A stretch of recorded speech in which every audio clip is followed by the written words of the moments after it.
Okay, we've moved through to the studio now to further explore what we were talking about with the minor pentatonic scale over a blues sequence.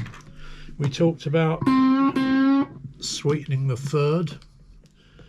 We talked about introducing new notes that fit the chords we're playing over. So the first thing I'd like to do is just to go through the three chords in a blues in A and ascertain which notes fit over which chords. So we're going to play a minor pentatonic scale and ascertain which notes in that scale fit over the chords.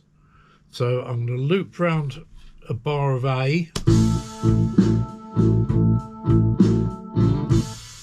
and the notes in a A chord are A, C sharp and E, and I always include the flat seventh, the dominant seventh note. So it's a G, so A, C sharp, E and G. Let's play a bar of A looped, and let's play the minor pentatonic scale and see which notes fit and which ones we got to change. And when I say which notes fit, I'm looking for notes that don't clash with the underlying chord, and I'm looking for notes that feel like they're at rest within the chord and don't need to be resolved anywhere. The A is fine. The C is not fine because it's clashing with the C sharp. The D is not fine either. The E is fine. The G is kind of good.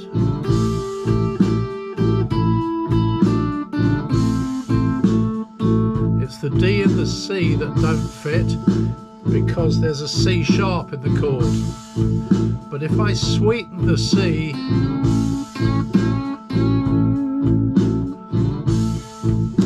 suddenly it fits. All I got to do is bend it up to a C sharp and suddenly it fits.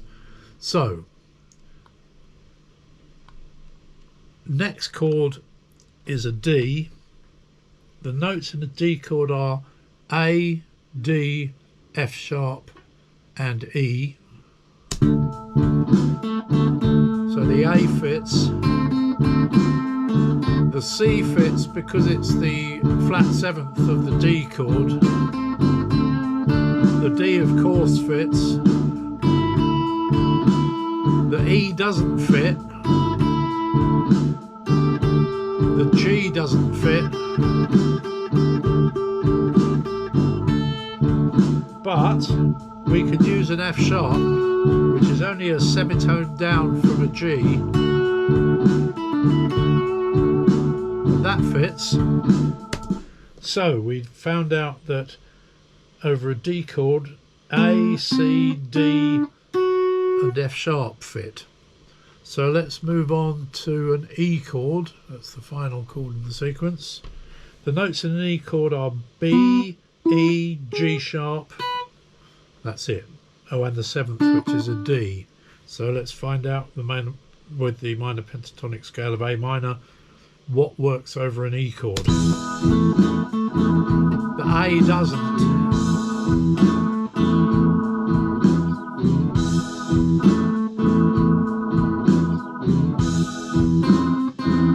The C definitely doesn't. The D does because it's the seventh, the flat seventh. And the E of course does.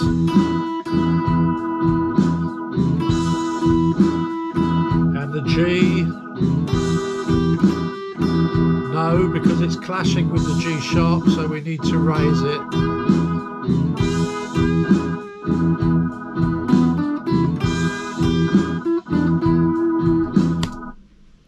So we found that the A doesn't work, but it works if we go up to a B. The C doesn't work, but it works if we take it down to a B. The D works because it's the seventh. The E works because it's the root. The G natural only works if you sweeten it. So we now have our note matrix, if you like, that we know work over which chord. So now I'm going to play a whole 12-bar sequence, and I'm going to play it once through like a beginner, completely ignoring what the strong notes are, and then I'll start to play it using the strong notes and including the notes that are not necessarily in the minor pentatonic scale, but that sound right.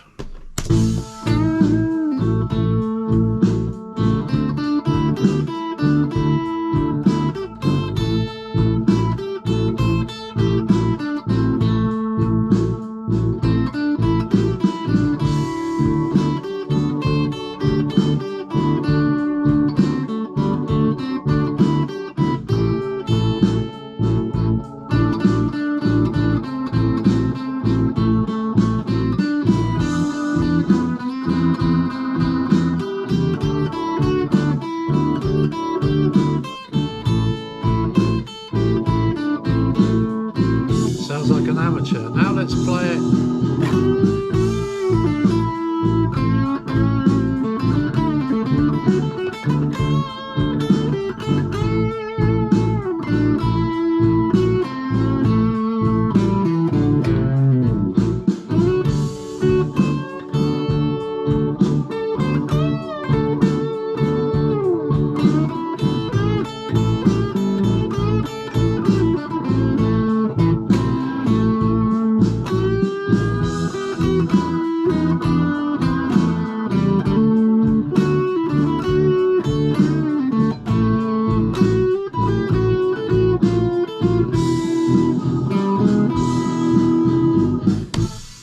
Okay, so we can hear that as soon as I sweeten the thirds on the A and the E chords, use an F sharp instead of a G or an E on the D chords,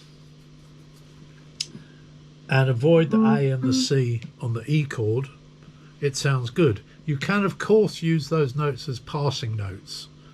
So I might choose a lick over the E chord where I go A, B, C, D, E, for example. So let's go to the E chord and just see if that's going to work. I'll give myself 2 bars run in.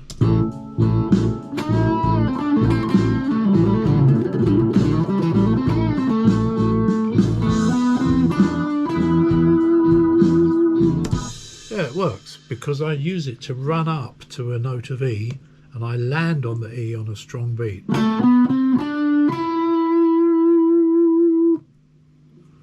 So always be aware of the strong beats, the strong notes and the strong beats.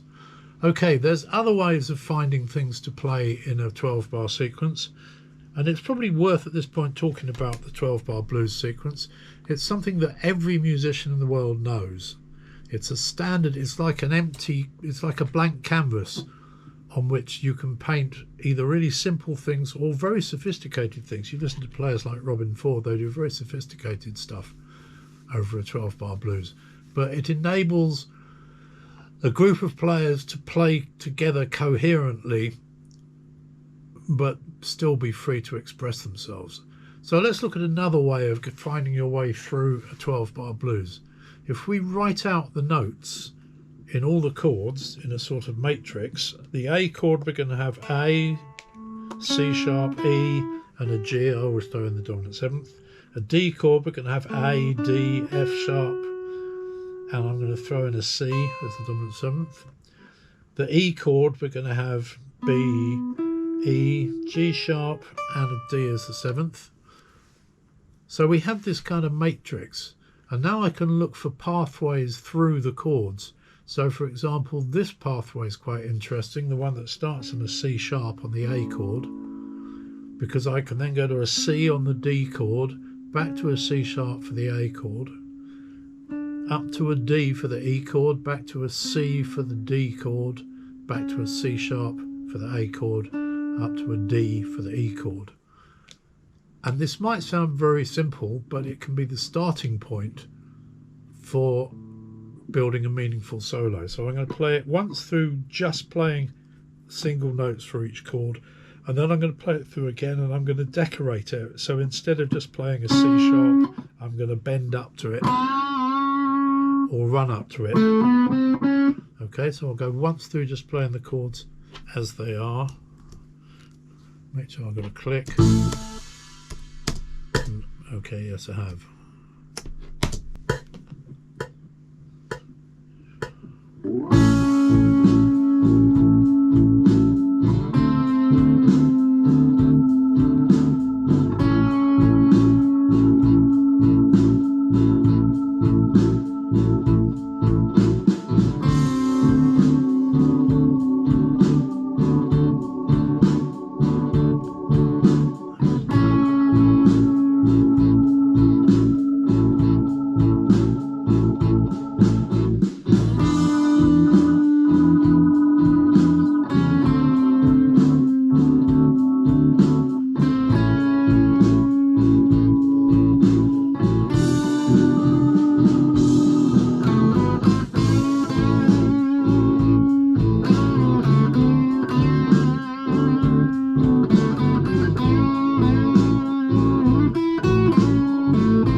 So I constructed a solo based around just that movement. I'm basically only going a semitone each way, but I'm decorating the notes and approaching them in different ways. And you can choose any other pathway through the notes that fits. Okay, so there's some simple starting points for escaping the minor pentatonic prison. While we're here, I'm going to show a couple of examples of some chord fragments that can give you some quite interesting effects.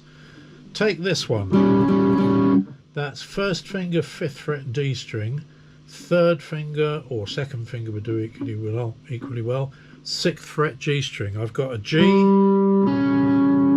and a C sharp. If we refer to our chord matrix, we'll immediately see that we have 2 of the notes in an A7 chord. If I slide them down a semitone, or 1 fret, I get an F sharp and a C. And if we look at our chord matrix, we'll see that over a D chord, an F sharp and a C are both within the chord. If I go back to my original position and now slide them up a semitone, I've got a G sharp and a D, which, looking at our chord matrix, we can see is in an E chord. So I can play through this sequence just using that 2-note figure, that little chord fragment.